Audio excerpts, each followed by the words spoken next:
রতন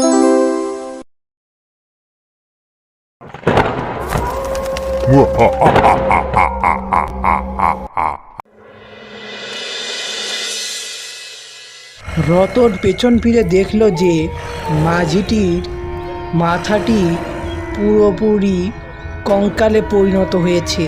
ভয়ে রতন পানিতে লাফ দেয়। টু টু টু টু টু টু টু টু টু টু টু টু টু টু। আরে ওই জায়গায় কে ওখানে শুয়ে আছে রে? দেখে তো মনে হচ্ছে রতন, কিন্তু সে ওখানে পড়ে আছে কেন? হয়তো কাল রাতে হরেন মাঝির নৌকাতে উঠেছিল। এই ঘটনার কিছুদিন পর রতন একটি গ্রামের চায়ের দোকানে বসেছিল। তখন চায়ের দোকানে মন্টু চাচা এসে বসেন এবং বলতে থাকেন, "কি রে রতন, তোর কি খবর? কেমন আছিস? এখন সুস্থ আছিস তো?" "হ্যাঁ মন্টু চাচা, এখন সুস্থ আছি, কিন্তু আমাকে তুমি হরেন মাঝির ঘটনাটা বলো তো।" "আচ্ছা, তুই যখন এত করে শুনতে চাইছিস তবে বলছি তোকে।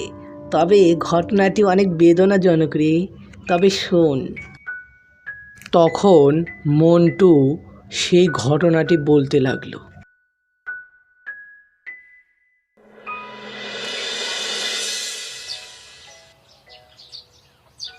গ্রামের দক্ষিণ দিকে একটি বাড়িতে থাকতো হরেন ও তার ছেলে। হরেনের ছেলে জন্মের সময়ই তার স্ত্রী মারা যায়। হরেন কিন্তু প্রথমেই কোনো মাঝি ছিল না, সে একটি কারখানাতে কাজ করত।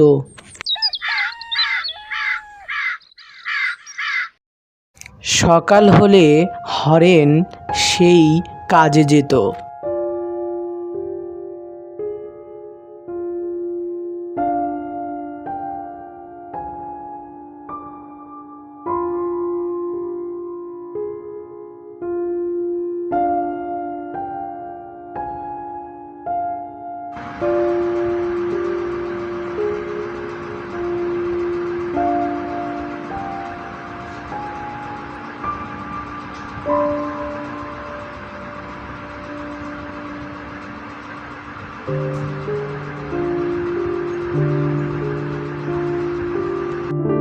এবং সন্ধ্যা হওয়ার সময় বাড়ি ফিরত।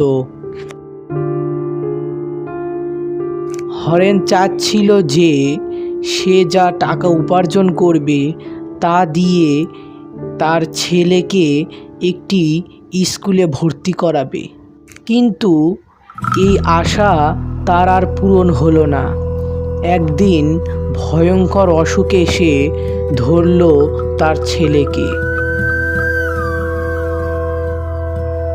প্রচণ্ড জ্বরে থাকা ছেলেকে রেখে সে কাজে চলে যায়। সারাদিন কাজ করার পর সন্ধ্যার দিকে এসে যখন সে তার ছেলেকে দেখে তখন সে অবাক হয়ে যায়।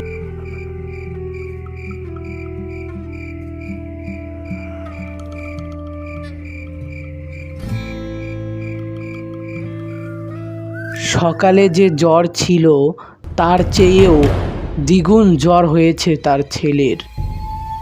তখনই হরেন তার ছেলেকে নিয়ে নদীর দিকে দৌড়াতে থাকে, কারণ তাদের গ্রামে কোনো হাসপাতাল ছিল না, তাদের পাশের গ্রামে যেতে হবে তাকে নিয়ে।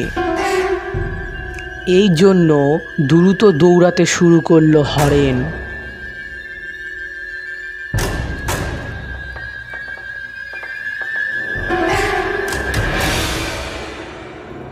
যখন সে নদীর ঘাটে পৌঁছালো তখন সে কোনো নৌকা দেখতে পেল না এবং চারিদিকে দেখতে লাগলো কোনো নৌকা দেখা যায় কিনা।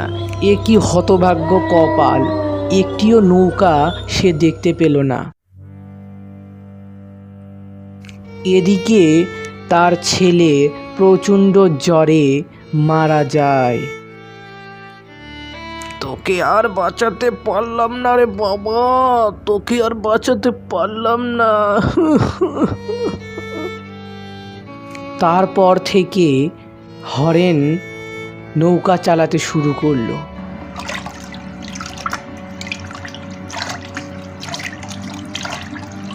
দিনে রাতে হরেন মাঝি লোকদেরকে এক পাড় থেকে অন্য পাড়ে পৌঁছে দিত। হঠাৎ করে হরেন মাঝির মৃত্যু হয়। কি এক বীভৎস দৃশ্য! কে যেন তাকে গলা কেটে নির্মমভাবে হত্যা করে। তারপর হরেন মাঝির কথা সবাই ভুলে যায়। কিন্তু একদিন আমি রাতের বেলায় ভুল করে তার নৌকাটি উঠে পড়ি।